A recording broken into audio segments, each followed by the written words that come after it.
Hello dear student, I am Bharat sir from Thamna Education Institute. Today we are going to discuss chapter number 16 of EVS subject A Busy Month. A busy month यानी व्यस्त महीना for whom? For birds. Here you can find that this is the format of letter ना। ये chapter है वो letter के form में आपको प्रेजेंट किया गया है। और लेटर किसने लिखा है? लेटर लिखा है गिजू भाई ने। If you don't know Giju Bhai then I will show you some pictures and tell you about the Giju Bhai Badeka blessing from your Giju Bhai. So Giju Bhai Badeka is or was an educationalist. So let us know first about Giju Bhai Badeka. Then after we will discuss some keywords or difficult words, and then after we will move to the chapter. First, we will know about the Gijubhai Badega. Then after, we will move to the keywords or difficult words, and then after we will see the chapter.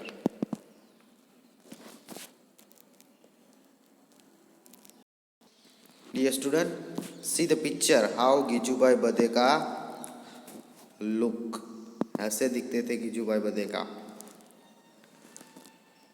About the author, about the educationalist गिजूभाई बदेका, गिरजा शंकर बदेका. क्या नाम था उनका? गिरजा Shankar बदेका. But सब उनको गिजूभाई बदेका बोलते थे. Generally known as गिजूभाई, but क्या बोलते थे सब? गिजूभाई बोलते थे. The most outstanding personality in the field of pre primary education was born on November 15, 1885.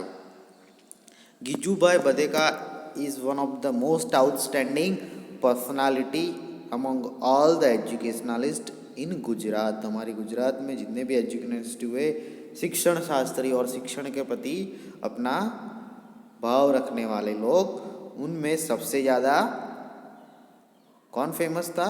गिजूभाई बदेका, गिरजा शंकर बदेगा. उन्होंने प्री प्राइमरी एजुकेशन के लिए, किंडर गार्डन के लिए, और जो मॉन्टेसरी टेक्निक थी लर्निंग विद द प्रैक्टिकल, वो उन्होंने इंट्रोड्यूस किया था हमारे गुजरात में बिफोर इंडिपेंडेंस. सो गिजूभाई का योगदान एजुकेशन में बहुत ही है, specially in Gujarat. So we must appreciate his work and we must give tribute to him.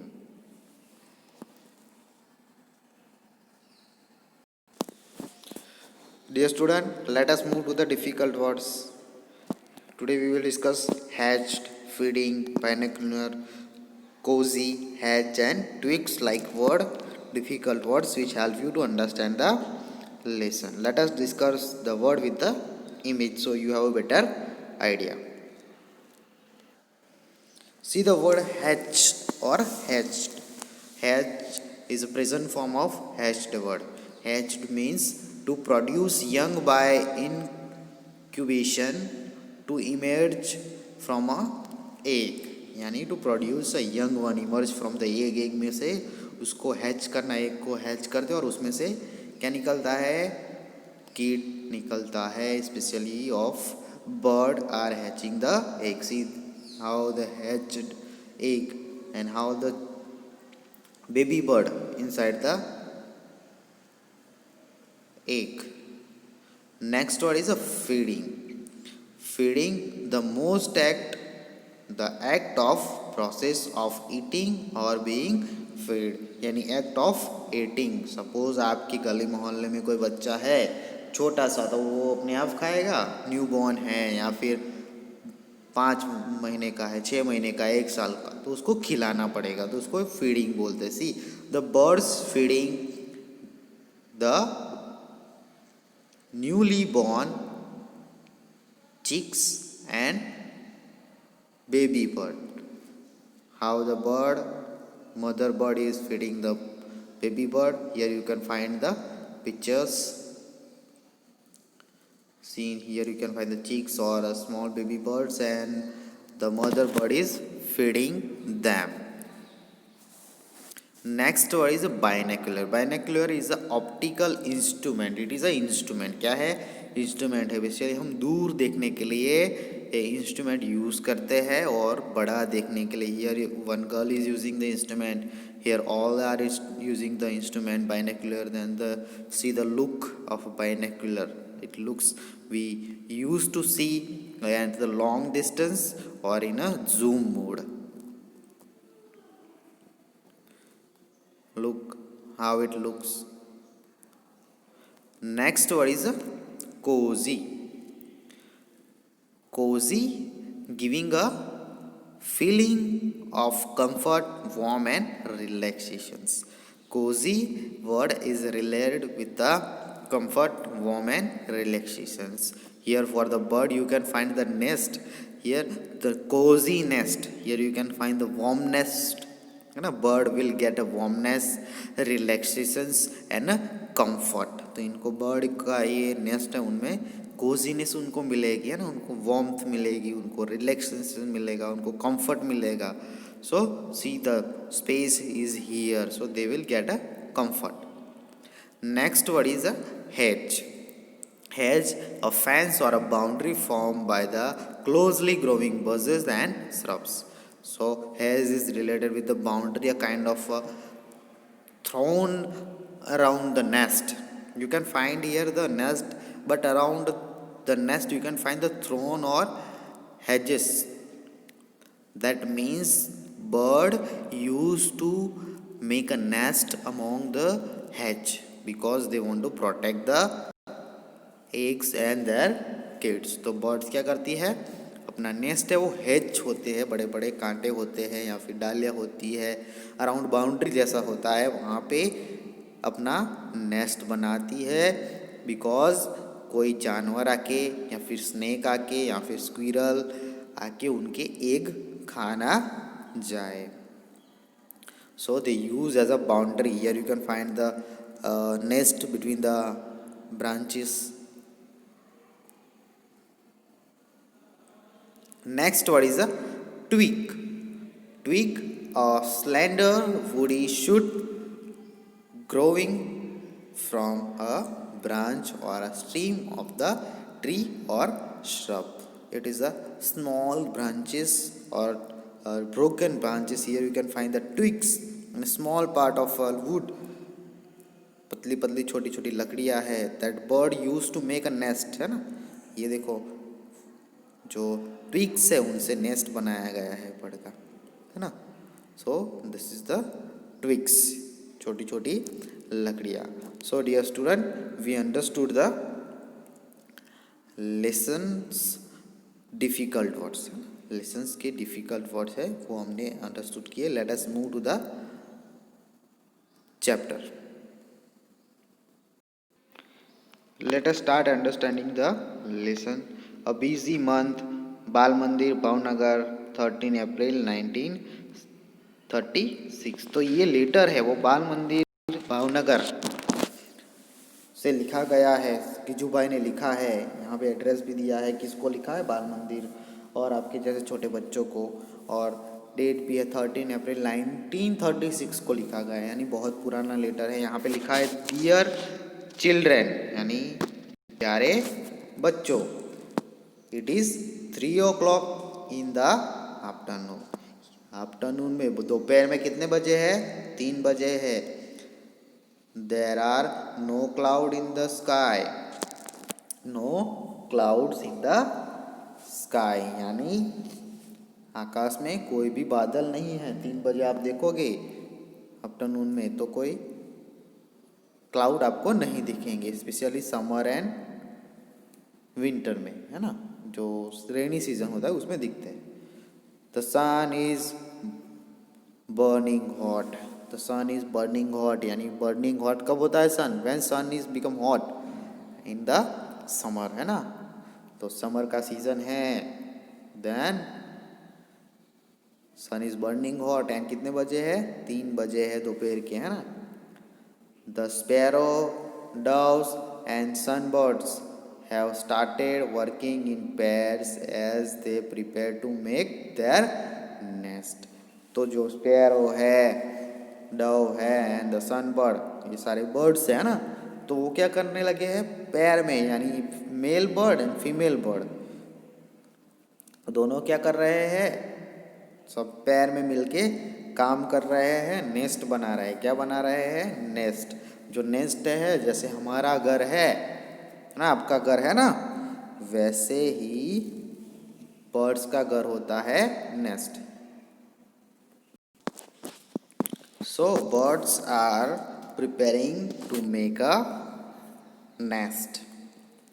In some of the nest the eggs have hatched.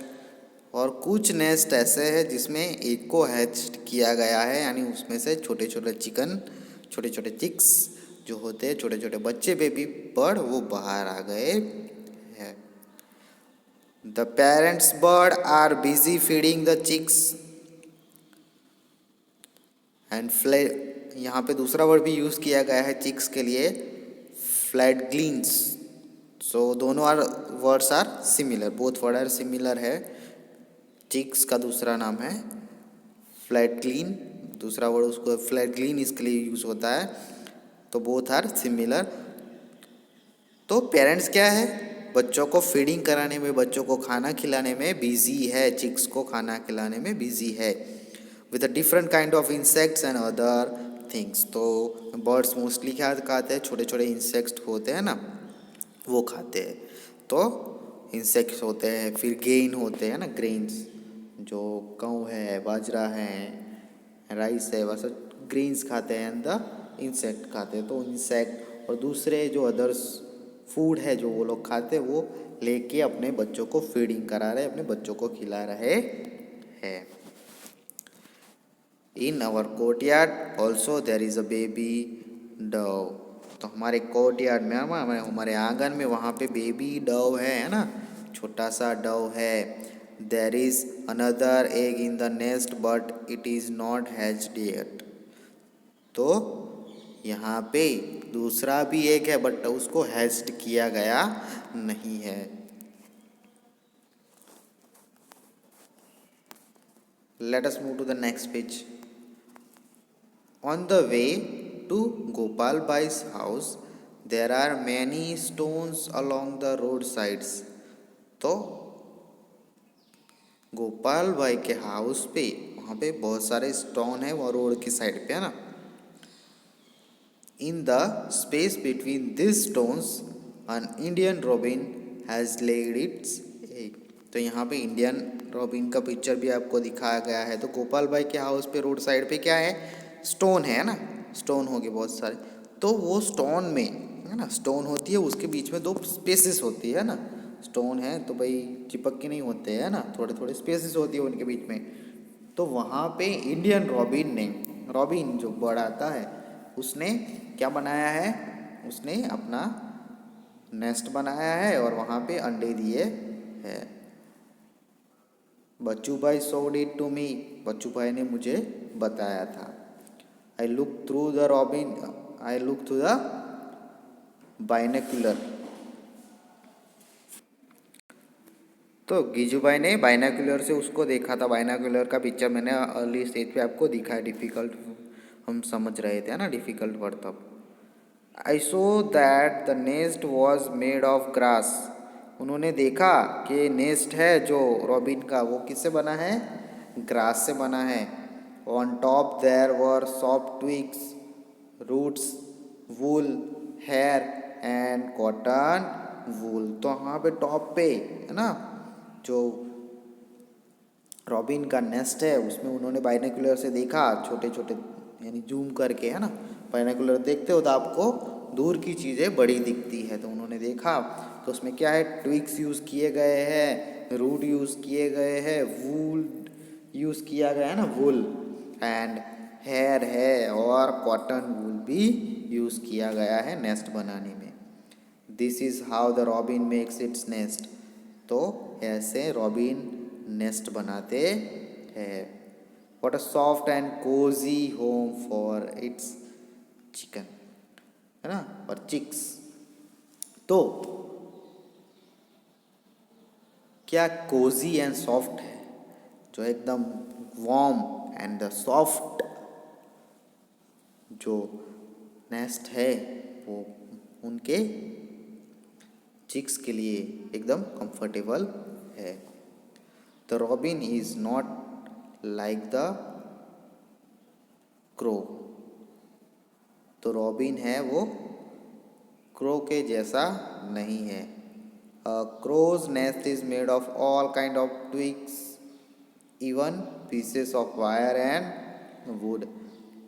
तो क्रो है वो कैसे अपना नेस्ट बनाता है, वो ट्विग्स लाता है, लकड़ियाँ लाता है छोटी छोटी, या फिर वायर लाता है, या फिर वुड होता है, वो कुछ भी लेके क्या बना देता, अपना नेस्ट बना देता है। बट रॉबिन ने कैसे बनाया, एकदम रूट यूज़ किया है, ट्विग्स यूज़ किया है, वूल यूज़ किया है, हेयर एंड कॉटन वूल, ताकि उसके बच्चों को एकदम कंफर्ट महसूस हो। बट हमारा क्रो है, क्रो क्या करता है, ट्विग से ही बना देता है, उसका कंफर्ट कुछ होता नहीं है ना, उसके नेस्ट में कोई कंफर्ट होता नहीं है। I saw a baby bird in the robin's nest. It was sitting with its beak wide open. तो गिजू भाई कह रहे हैं कि उन्होंने क्या देखा, बेबी रॉबिन को देखा है ना, बेबी बर्ड रॉबिन का बच्चा है ना, देखा कैसे बैठा हुआ था, बीक अपनी बीक यानी अपनी चांच को थोड़ा ओपन करके बैठा हुआ था। The month was red, the mouth was red from inside. तो जो रॉबिन का बच्चा है ना, रॉबिन का बेबी बर्ड, उसका माउथ क्या है, अंदर से रेड है। In a little while the robin flew to the nest and put something in the chicks open big, maybe a few small insect. तो इतने में रॉबिन आया उड़ के, और रॉबिन ने क्या किया, मीनवाइल उसके ओपन बिग थी, उसकी ओपन चांच थी, ओपन मुंह था, उसमें कुछ रख दिया है ना, वो क्या थे, इंसेक्ट थे। By then it was evening, the robin settle down with its chicks. और इतने में इवनिंग हो गई, शाम हो गई, और रॉबिन अपने चिक के साथ अपने नेस्ट में आ गया वापस।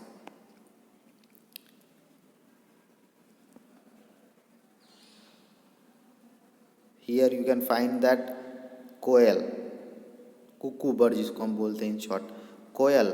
You know that koel sings sweetly. आपको पता है कोयल क्या करती है, एकदम स्वीटली सिंग करती है, एकदम अच्छे से गाती है। Do you know that this bird does not make its own nest. भाई यहाँ पे एक जानने की बात है कि भाई जो कोयल होती है वो अपना नेस्ट बनाती नहीं है, अपना घर बनाती नहीं है, तो फिर एग कहाँ पे रखती है ना। हम तो कोयल देखते हैं, बहुत सारी कोयल होती है, तो भाई कैसे अपना नेस्ट ही नहीं बनाएगी तो फिर अंडे कहाँ देगी। तो उसका भी हमें आंसर दिया गया है, नीचे देखो, it Lay's egg in a cross nest, है ना, जो क्रो का नेस्ट होता है, किसका, क्रो का, उसके नेस्ट में वो अंडे दे देती है ना, lay eggs laying in the crow nest. The crow hatch them along with its own eggs. तो क्या करता है क्रो, फिर उसको अपने अंडे समझ के उसको हैच कर देता है, उसमें से बेबी बर्ड होता है वो बाहर निकालता है, when it's become a grown, है ना।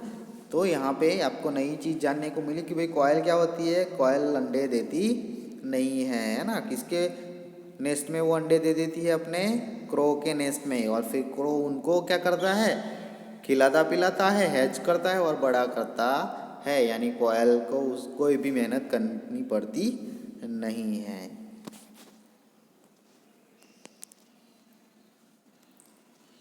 So dear student, we stop our discussion here. Remaining things of this chapter we will discuss in a next video. Thank you.